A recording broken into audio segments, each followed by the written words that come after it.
We're back.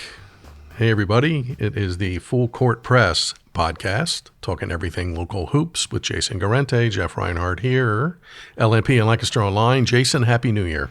We were gone for 2 weeks, and the were. world was a slightly darker place, so we have decided to return. Yes, we're back. We're back. Exhale, everybody. We're back to talk local hoops.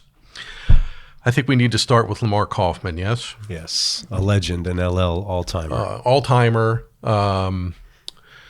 Covered Lamar a really good chunk of his career. He's a legend. Lancaster Catholic girls coach for 32 years. Here's some numbers, Jason.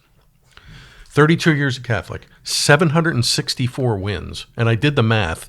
That's 25 wins a year. When there were fewer games, there were fewer district and Correct. Playoff There games. weren't 16 team brackets to navigate back in the day.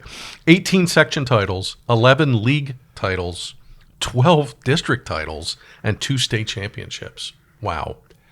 You take for granted that Catholic is the preeminent girls basketball powerhouse. Yeah. It is because of Lamar Kaufman. Yes. It wasn't always going to be that way. Yes. And he's sort of built what's there now with Charlie Detz and the continuation of that. Yes. Lamar passed away Sunday night at his home in Mountville. Just a gentleman, unbelievable guy. I remember his handshake. Before games, after games, he would like grab your hand and give you a good squeeze. He let you know that you were talking with him. What was his coaching style like? It seemed ahead of its time. I mean, you see Yes. coaches like that now, but back then he was kind of an original. Defense. And everybody still preaches that. But the game has changed. The game is now run and gun, shoot threes, get back, trap you, press you. And he would press off everything, made buckets, missed buckets, turnovers, inbounds plays. I mean, he would constantly press and trap. I was at many of his practices over the years to do stories or whatever. Some LL coaches back in the day would come to his practices just to see how he ran practices and how he got his kids to play defense. So that was their calling card, and it's carried over. One of the first calls I made was to Charlie Detz because he took the job. He stepped in for him.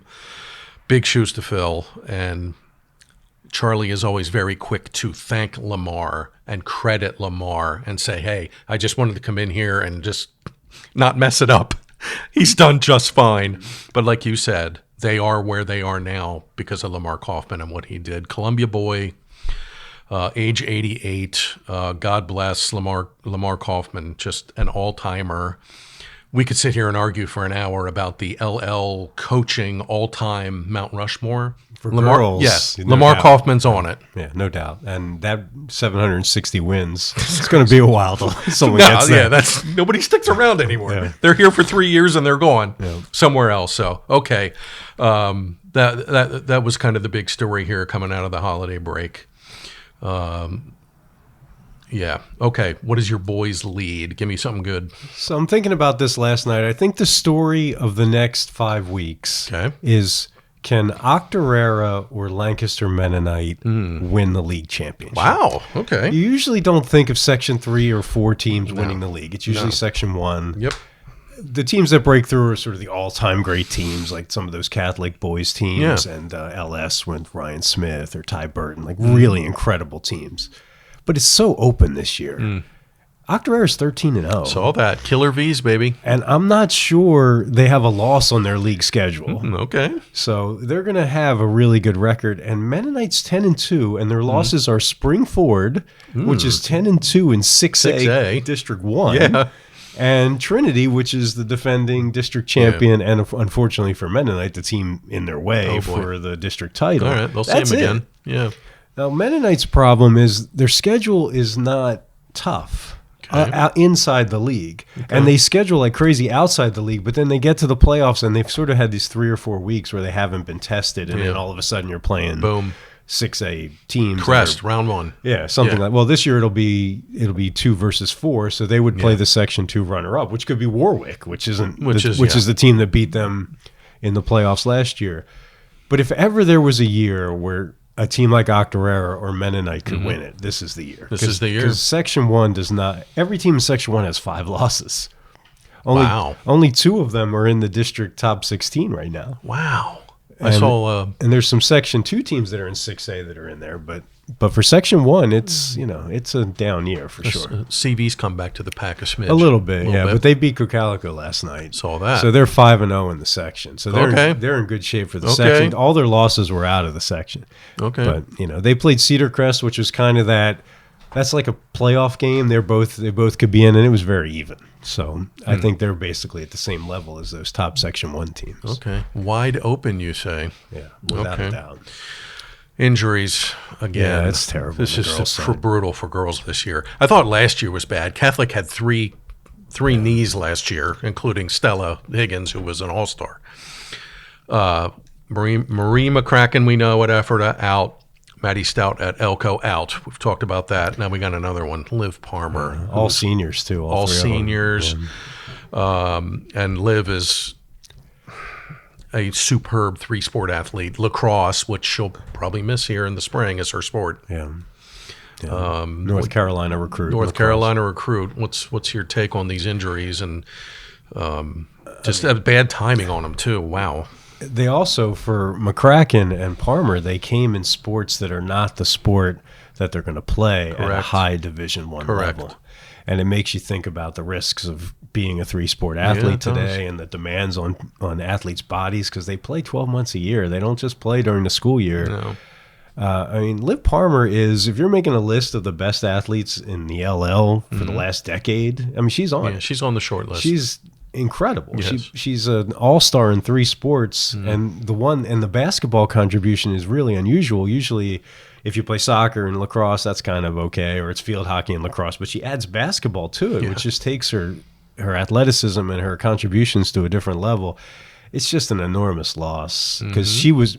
The thing about Marie McCracken is she had her field hockey season. Yep, thankfully. If Liv doesn't play lacrosse, we've lost the best player on the best team and a perennial state championship challenger. Yep. And that's just, that's a tragedy on the local sports scene. It is. Boys injuries? Anything major? Not like ACL tear-outs. We've had a lot of guys sort of miss a game or two and come back. Okay. Chase Book missed the game, but he was back in the lineup last night for Manheim Central. Your Majesty Washington missed a couple games, but he's back. It hasn't been anything too bad. Okay. I think Warwick is interesting because they've won 9 of the 10 games where Your Majesty played. There you go. So their record in the league isn't so hot, but I think they can't count them out. I think they might be the team later everyone's sort of sleeping on right now because they're not in first place, but they're among the most talented teams in the league, no doubt. Speaking of Manheim Township, let me mention this quick section. Township and Cedar Crest coming out of the break tied for the Section 1 lead, both 3-0. Wednesday night, Cedar Crest at Manheim Township. Streaks have won 9 in a row, and now we'll see how they do without Liv Palmer. Yeah, and Devon Pinkard can coach a little bit. Yeah. They're having their first child this week. Oh, no. So I don't know if they'll be there Wednesday night. Distracted. Yes, congrats to the Pinkards. Yeah. Well done, Devon. But I don't know if we'll see him on Wednesday night. But, I think having your first child kind of takes precedence. Yeah, but they lost Brooke Weaver. They were in the league final last year, and they lost some players. Yes. And they just keep humming because they have Township girls athletes, they just never run out of them, and they all play everything, and they just kind of find a way to make it fit together. I know they don't win like 75 to 40 or 68 to whatever. They just kind of do what they do, and they muck it up, and they play defense, and they guard you, and they get on the floor, and Toby Bergstrom throws some elbows, and they win. End of the night, boom, 37-28, but they win. That superstar athlete at Township who would, the kid will skip basketball at some places, plays basketball at Township, like Toby Bergstrom. Reagan Taylor, they just contribute, and they like to be part of the team and be part of the sort of the collectiveness. That they have. Bella Stern is another one. Softball kid who plays basketball. She's dealt with some things in her life, and it's always nice to see Bella get minutes and make buckets on the basketball court. Other section races, real quick, and I wrote this the other day. We could have 3 new girls champs. Yeah, 3. Peckway Valley's the only team right now that's in line to repeat. Braves are alone in first in Section 4. Township Crest are tied in Section 1. Lebanon's won that 3 years in a row. Warwick, which has been like the it story here for the last month, they've been incredible. They're out front in Section 2 where Ephrata has dominated. And I saw LS beat Mannheim Central on Monday night. Pioneers, very legit. They can play. They've beaten Catholic. They've beaten Mannheim. They get Northern Lebanon on Friday night. Pioneers are in first in a section that Lancaster Catholic has dominated for years and years and years. So could be a new look here in the in 3 of the 4 sections. Yeah, that's true on the boys' side, too. I hadn't looked at it from that perspective, but I mean, Section 1, who knows? 4 teams are 2-1, but Cedar Crest is the defending champ, so if they don't win it, that would be a new champ. Octorara has never won the section, and they're 4-0, and they're up by 2 games right now. And CV hasn't won Section 2 recently, so that would be another one. And then Mennonite, of course, has dominated Section 4. But the real fascinating, like you look at Section 3. Section 3. Octorara's 4-0. Yes. There are 4 teams that are 2-2. Oh, boy. You look at Section 4, there are 4 teams that are either 2-2 or 1-2. That's the second place battle right now. Whoa. So, you're going to be like looking at tiebreakers and going to the 6th decimal point. Those are fun. Head to head. I mean, I just can't imagine how it's not going to be just a total, free-for-all for the last 5 games of section play. In the last 30 years, I can only recall maybe one time where it made it to coin toss. Yeah, okay. I mean, and that was years ago. I didn't know it ever actually made it. Do you actually go and watch the coin toss? I forget how it happened. Like, you imagine covering a coin toss? It was like a speakerphone conference call. Okay. Does someone literally call heads and then they flip it? Or I think so. And why do I want to say it was McCaskey and Cedar Crest in Section 1? This was before they did the power rating, okay. Like number 3 on the list was coin toss for home team or Section 1 runner-up or something. And there was a coin toss. Yeah. I don't even remember when. It's been the good old days. Life was simpler then, Jeff. Coin toss. No power ratings. What's that? And the power ratings to this day just wreck me. I have no idea what any of those numbers mean. Well, the thing about power ratings is no one will play anyone in a lower classification now because sadly, it's just a crusher. If you lose it, it kills your numbers. So. Yes. Yeah. Speaking of crusher, here's one for you. Lancaster Catholic girls, and they won on Monday night, but they had lost 3 in a row. Yeah. 3 in a row. They lost to Trinity, which is undefeated, defending 3A district champ. They lost at Coatesville by a point. And then they lost to Mannheim Central last Friday night in a really good section game. I have a stack of papers from here to the ceiling going back to 95 with everything. I could not find a Lancaster Catholic 3-game losing streak going back 30 years. I found a whole bunch of 2 games, but I could not find a 3-game losing streak. That's incredible. And see, this is what happens when the powerhouse falls out of it and isn't in first place. Yeah. It kind of becomes anybody's to win. Sure. Last year it was Lebanon because they had Kyla Correa and that once-in-a-lifetime team, but they hadn't won in forever. Yep. And that's on the boys' side. Hempfield's not great anymore. Lancaster Catholic's not. Columbia's not. So just... Cedar Crest has stepped into that void, but someone else, it's there for someone else now. You look on the girls' side, if you had to bet money on who's going to win, who knows, right? No idea. And that's because Catholic is not the dominant team right now. Correct. And it opens the door. Yeah, they're searching for it. And it was odd to hear Charlie Detz after the Mannheim game on Friday say, well, we got to go back to the drawing board. And I even kind of stopped and said... We're halfway through this thing. Yeah, and I'm like, I don't think I've ever heard you say that. Yeah. Ever. Even last year where they had all those injuries, they got to the district final. And they won the section. They pushed Lebanon really hard in the semis and leagues, so they were still a big factor. Yeah, they were. And then they got a terrible draw in states. They got Lansdale Catholic, which ended up going to the finals. And they almost beat them. It was like a 4-point game. Yes, it was a close game. And a shoulda, coulda coin toss. Yeah, coin toss game. Shall I say? Janae Patterson, Peckway Valley. All-timer. Pumped in 38 big points on Monday. Yeah. Hello, Janae. 19 field goals. No threes. No free throws. 19 buckets. That's unusual. Yeah, it is very unusual. Usually when you score that much, there's a bunch of free throws in there. Yeah. 19, 0 for 1, 38. Wow. Yeah, that's a heck of a stat line. She's at 1,453, I think. Snaps Alyssa Hershey's school record for most points. Good for you, Janae. Fantastic player. And Pequea Valley went so deep last year. They are the Lancaster Mennonite of the girls' side. Probably, yes. Really good, small school. Yep. Can they win a league championship? It'll be interesting to see. Yes. It's really hard. It's a grueling week. Yeah, and you just don't have the depth typically of the bigger schools, and you usually don't have the physicality of the bigger schools. Also true. Pequea Valley was there around the COVID time. Played Lancaster Catholic in the LL final at Township. Catholic beat them pretty good.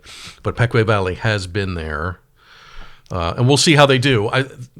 It seems like I was covering Pequea Valley like once a week last year. I saw them all the time because they were really good. I've only seen them once here early on.